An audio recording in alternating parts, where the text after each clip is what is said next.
খোঁজে না, খোঁজে স্বামীকে। স্বামীকে ধরে নিয়ে এসে আসলো আর ওই স্বামীকে জড়াইয়া ধরার চেষ্টা করে।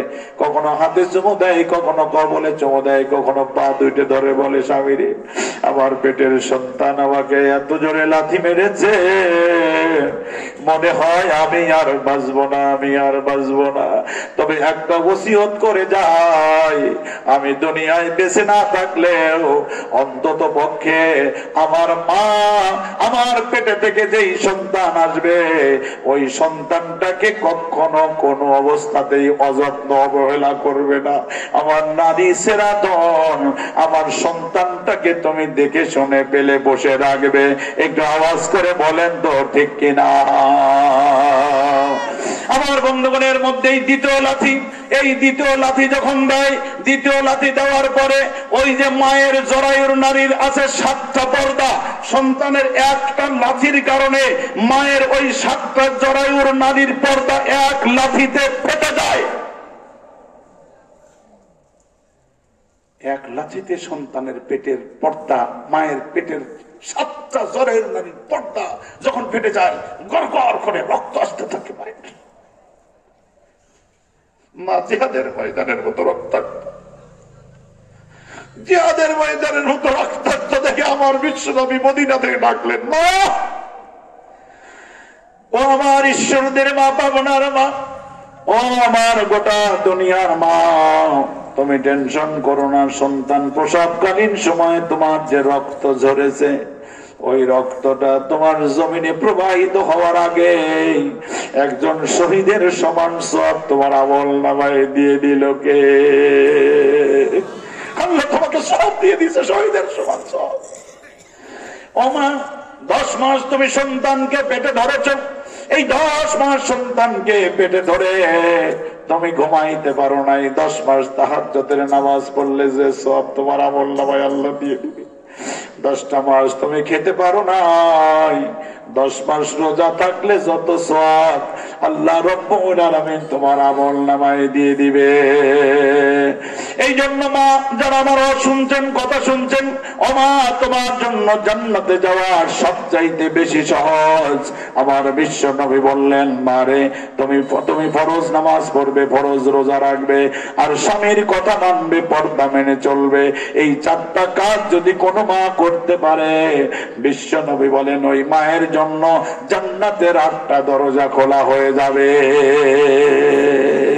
8টা দরজা ডাকবে, ও খাদিজা, রহিমা, আয় রুকাইয়া, সুমাইয়া, আয় মরিয়ম রে, আয় আমি আমার দরজা দিয়ে তুই জান্নাতে ঢুকে যা।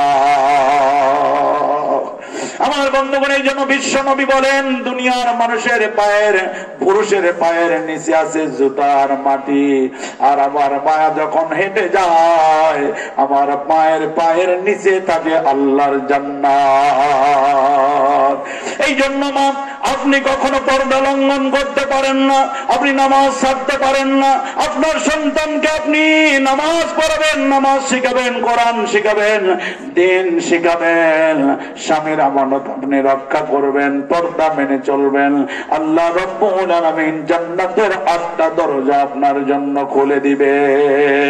আমার বন্ধুগণ, আমার ভাইয়েরা, ঘটনা ঘটে যাচ্ছে ইতিমধ্যে। 3য় লাথি, এটা হলো লাস্ট লাথি, 3য় লাথি। এমন জোরে লাথি দিয়েছে সন্তান লাথি দিয়ে, ওই লাথি দিয়েই তো জমিনে চলে আসবে, এমন জোরে লাথি দিয়েছে মায়ের কলিজাটা ফেটে গিয়েছে। ওই মায়ের ফাটা কলিজার সন্তান হলো হাবিবুর রহমান হাবিব। ওই ফাটা কলিজার, মায়ের কলিজা ফাটা সন্তান নূর মোহাম্মদ সিরাজি। মায়ের ফাটা কলিজার সন্তান আপনি, আপনি, আপনি, আমরা, মা বোনেরা, সবাই, ঠিক কিনা বলেন? কিন্তু ইন্টারেস্টিং একটা ইনফরমেশন বিজ্ঞানী দিয়ে যাচ্ছে, কোরআন এবং হাদিস রিসার্চ করে।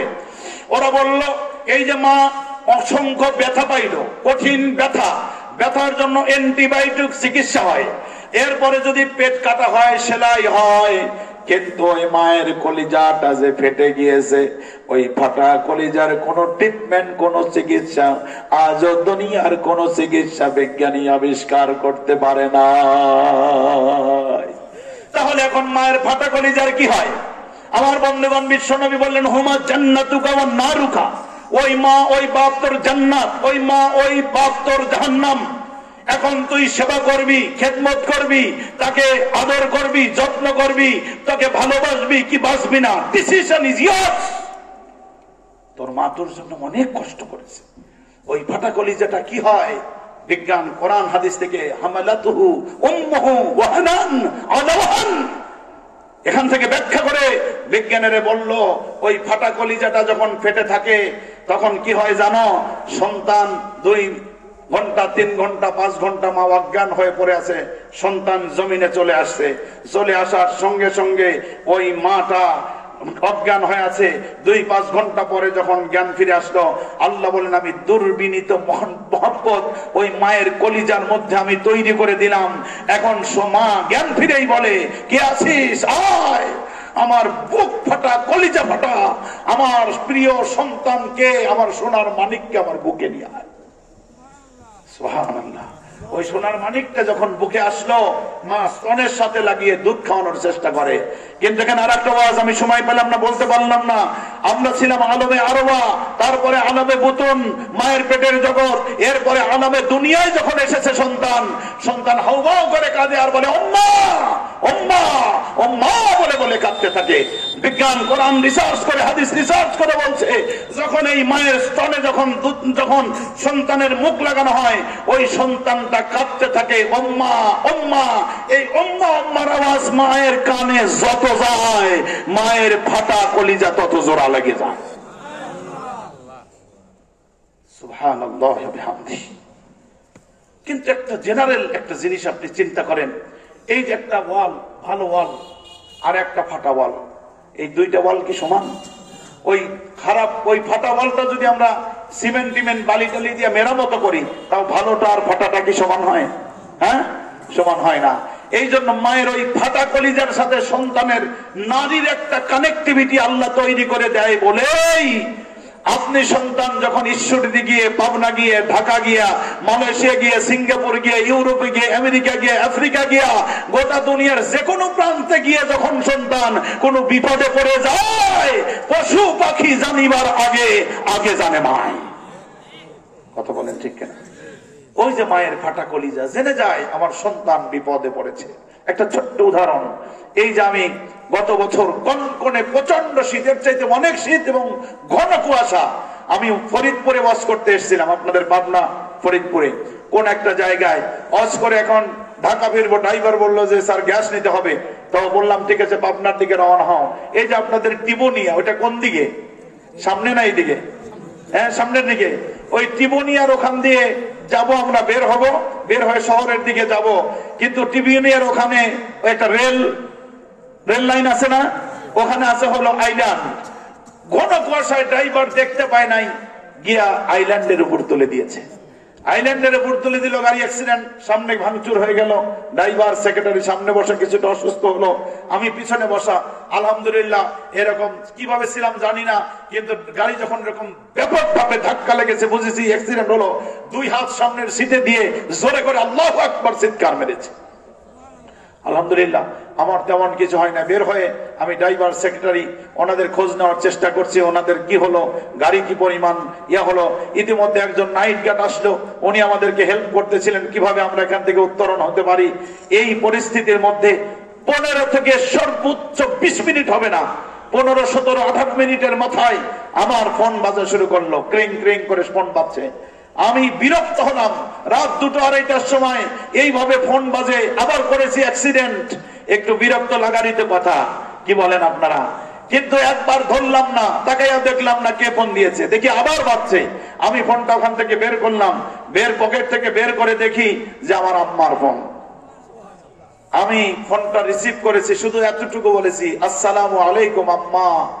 আম্মার সঙ্গে সঙ্গে ওই দিক থেকে চিৎকার করে বলছে, সিরাজি রে, তুই কোন বড় বিপদে পড়ে গেছিস।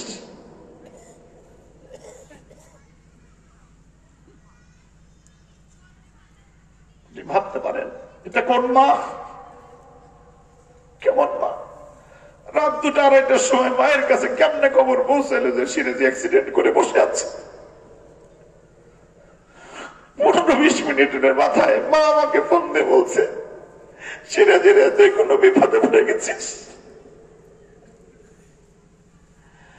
সেদিন থেকে আমার এই গবেষণা, কোরআন হাদিসের গবেষণা আমার 100 ভাগ মিলে গিয়েছে। আল্লাহ রব্বুল আলামিন এই জন্য বলেছেন দুনিয়ার মানব মণ্ডলী, ওয়াকাদা রাব্বুকা আল্লা তা'বুদু ইল্লা ইয়্যাহু ওয়া বিল ওয়ালিদাইনি ইহসানা। রব্বুল আলামিন বললেন যে আল্লাহ তোমাকে এত সিস্টেমে গোটা জগৎ বানিয়েছেন কোন ফায়াকুন দিয়া, আর এই মানুষদেরকে আল্লাহ বানিয়েছেন নিজের 2 হাত দিয়া। রব্বুল আলামিন বলেন আমি তোমাকে এত সিস্টেমে লাকাদ খালাকনাল ইনসানা ফি আহসানি তাকওয়িম, আমি সিস্টেমে সুন্দর অবয়ব দিয়ে আমি তোমারে বানিয়ে রেখেছি। তোমার মায়ের পেটে খাবার দরকার, মাসিক অসুখ দিয়ে আমি তোমারে খাইয়েছি, পেটের মধ্যে দিয়ে খাওয়াইছি, তোমার মুখটা তোমার জবানটা পবিত্র রেখে দিয়েছি। এই দুনিয়ায় যখন আসবা একমাত্র শুধুমাত্র আল্লাহর জয়গান গাইবা, ঠিক কিনা? আল্লাহ ছাড়া কারো ইবাদত কোন একজন মানুষ করতে পারে না। আল্লাহ ছাড়া একজন মুমিন কখনো দুনিয়ার মধ্যে কোন মানুষের তৈরি করা আইন মানতে পারে না। কথা বলেন ঠিক কিনা? আমার আল্লাহ তাই বলেন, রাগ করেন আল্লাহ। এক জায়গায় কোরআনে বলছেন ইয়া আইয়ুহাল ইনসান মা গররাকা বিরাব্বিকাল কারীম, এত ভালো করে তোরে বানাইলাম আর তুই কোন দিক থেকে নামাজের আযান হয় তুই চিন্তাও করিস না, তুই ঘাড় কাত করে বের হয়ে যাস। আমি দেখে আসলাম রাস্তায় অনেক জায়গায় চোখে পড়লো টিভি চলতেছে বড় পর্দা, বয়স অর্ধ বয়স যুবক কমই দেখেছি, মুরব্বী মানুষেরা পর্যন্ত ল্যাংটা ব্যাংটা নায়কের ছবি হাঁ করে করে তাকায় দেখে। দেখে মনে হয় ওইটা ঈশ্বরদের সবচেয়ে বড় ডাকাত। কথা বলেন, ওর সন্তান আছে, ওর নাতিপুতি আছে, ওর চোখের লজ্জা পর্যন্ত নাই যে আমি এই বয়সে এসে কি দেখি রে, অথচ আল্লাহ এটাকে হারাম করে দিয়েছেন, ঠিক কিনা?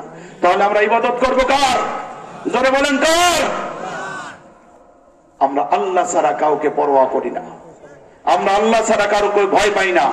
কথা বলেন, একজন ইমানদার, একজন মুসলমান, একজন মুত্তাকি, একজন মুমিন শুধু আল্লাহ ছাড়া পৃথিবীর আর কাউকে ভয় পায় না। কথা বলেন ঠিক কিনা?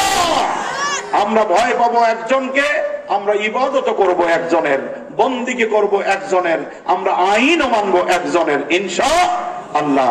ওই যে ভাইজান ওয়াজ করে গেছেন, সেই জন্য ওই আইন মানার ক্ষেত্রে সবচেয়ে বড় প্র্যাকটিস হলো 5 ওয়াক্ত নামাজ আদায় করা। ইনশাআল্লাহ রাজি আছি তো? আমরা করবো তো আমরা ইনশাআল্লাহ। হ্যাঁ, আল্লাহ আমাদের তৌফিক দান করুন। 2, আমরা আমাদের আব্বা মায়ের সাথে সর্বোচ্চ সম্মান দিয়ে ভালো ব্যবহার করব। রাজি আছি আমরা?